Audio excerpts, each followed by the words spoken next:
بسم اللہ الرحمن الرحیم۔ رجب کے مہینے میں ایک شخص امام جعفر صادق علیہ السلام کے پاس آیا۔ امام علیہ السلام نے اس سے پوچھا کہ کیا تم نے اس مہینے میں روزہ رکھا؟ تو اس شخص نے جواب دیا، اے فرزند رسول، میں نے روزہ نہیں رکھا۔ تو امام علیہ السلام نے فرمایا کہ تم اس قدر ثواب سے محروم رہ گئے کہ جس کی مقدار اللہ کے علاوہ کوئی نہیں جانتا۔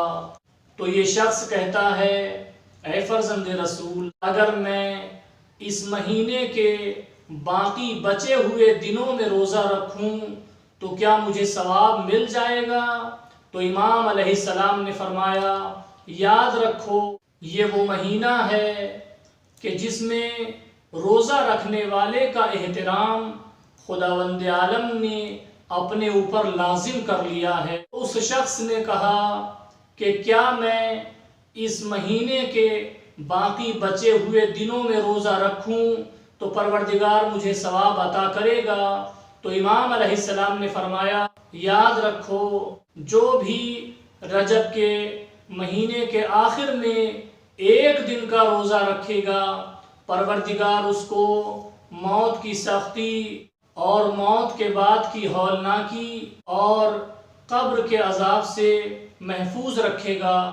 اور جو شخص رجب کے مہینے کے آخر میں 2 دن روزہ رکھے گا وہ پل صراط سے آسانی سے گزر جائے گا، اور جو رجب کے مہینے کے آخر میں 3 دن روزہ رکھے گا اسے قیامت میں سخت ترین خوف، عذاب اور تنگی سے محفوظ رکھا جائے گا، اور جہنم سے آزادی کا پروانہ عطا کیا جائے گا۔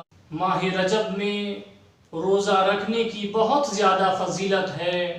اگر کوئی انسان کسی مجبوری کی وجہ سے روزہ نہ رکھ سکے تو وہ انسان ہر دن 100 مرتبہ یہ ذکر پڑھے، پروردگار اسے روزہ رکھنے کا ثواب عطا کرے گا۔ بسم اللہ الرحمن الرحیم۔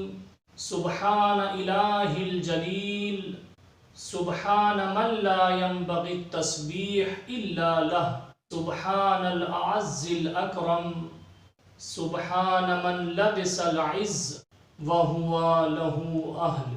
اگر اس ذکر کو 100 مرتبہ پڑھا جائے تو پروردگار روزہ رکھنے کے جیسا ثواب عطا کرے گا۔